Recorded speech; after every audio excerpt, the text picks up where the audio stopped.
Sa mapagpala at ligtas na araw sa ating lahat mga kaibigan, andito tayo ngayon sa sinasaka ng tatay ko dito sa amin sa Bicol. Ito mga kaibigan, mga lads, nakakalungkot isipin na ang ating mga magsasaka ay hindi gaanong binibigyang pansin ng ating gobyerno. Kung bigyan pansin man, may mga programa, pero bago makarating sa ating mga magsasaka, talaga namang hati-hati na. Kung minsan matagal pa dumating ang tulong na inaasahan ng ating mga masisipag na mga magsasaka. Ito mga kaibigan, ang ikinabubuhay ng aking mga magulang. Ito rin dati ang trabaho ko noon nung nandito ako sa Bicol.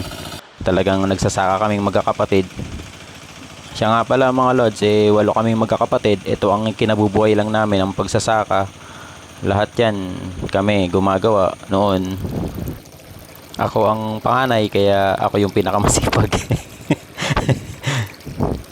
Ito mga lods, talagang minsan nakakaawang tingnan na isipin na ang magulang mo kahit may edad na talagang nagtatrabaho pa. Pero wala, ganun talaga. Mahirap tayong pinanganak, kaya kailangan magsisikap lahat tayo mga kaibigan, mga lods. Hanggat maaari, mag-aral tayo mabuti para sa ating magandang kinabukasan. Okay lang yan pa, konting tiyaga lang. Darating ang araw, di ka na magbubungkal ng lupa kasi mag-aanihan na sa sunod. Mag-aani ka na naman pa. Pinapatawa ko lang po kayo mga kaibigan, mga lads. Pero syempre talagang nakakalungkot isipin na ganito ang nangyayari sa mga magsasaka natin dito sa Pilipinas. Kung sino pa yung nagbibigay ng pagkain sa ating hapagkainan, sila pa yung hindi binibigyang pansin ng gobyerno. Talagang sobrang hirap, napakasakit isipin, pero ganun talaga ang nangyayari ngayon sa atin dito sa Pilipinas, mga lods. Sila pa yung mga nagsasaka, sila pa yung sobrang naghirap, pero talagang wala. Pagdating ng anihan, halos pang bayad ng lahat, kasi bayad ka sa patubig, bayad ka sa mga taong gumawa sa palayan mo, bayad sa abono na sobrang napakamahal, hindi nila magawa ng paraan. Talagang patuloy na tumataas ang presyo ng abono, mga lods.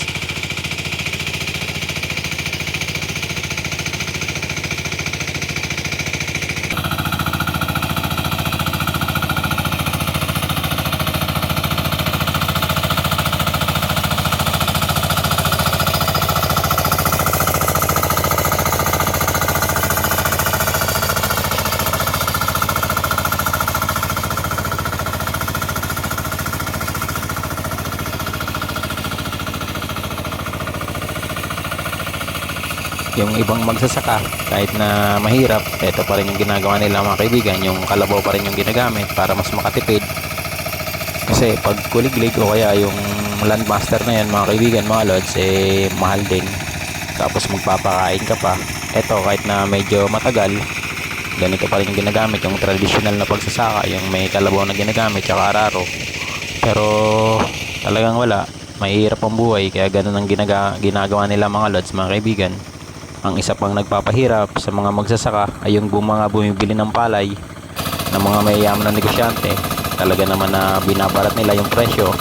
Pag matagal pa yung anihan, medyo mahal yung palay, pero pag anihan na, sabay-sabay na nag-ani, wala na, binababaan nila yung presyo. Sasabihin nila na maraming stock, walang bumibili. Imposible naman yun lalo ngayon bigas ang kailangan natin. Talagang yun ang kinakain natin mga kaibigan, mga lods.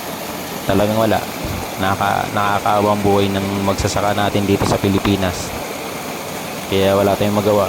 Sana naman mabigyang pansin ng ating gobyerno ang mga hinaing ng mga masisipag na magsasaka dito sa atin sa Pilipinas. Pero ganun pa man, kahit anong panawagan natin sa mga kapitapitagan na mga nanunungkulan sa ating bayan, wala pa rin sila mga ginagawang mga action, mga lods. Kasi mas inuuna nila yung corruption, yung pansarili nilang pangangailangan, pansarili nilang interes. Kaya ganun, talagang kailangan magtiis, maghirap ang mga kababayan natin na mga magsasaka. Talagang sobra, nakakasakit lang ng puso, pero ganun ang talagang nangyayari sa atin dito sa ating bayan, mga lods, na Pilipinas nating mahal.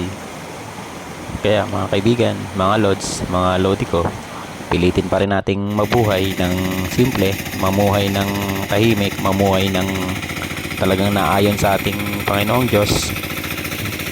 Wala pilitin pa rin nating maging mabuting tao, pilitin pa rin nating masaya kaysa isipin mga ganyang problema nabubuhay naman tayo kahit papano, may nakakain naman tayo kahit papano, kaya basta okay na yun mga kaibigan, mga lods.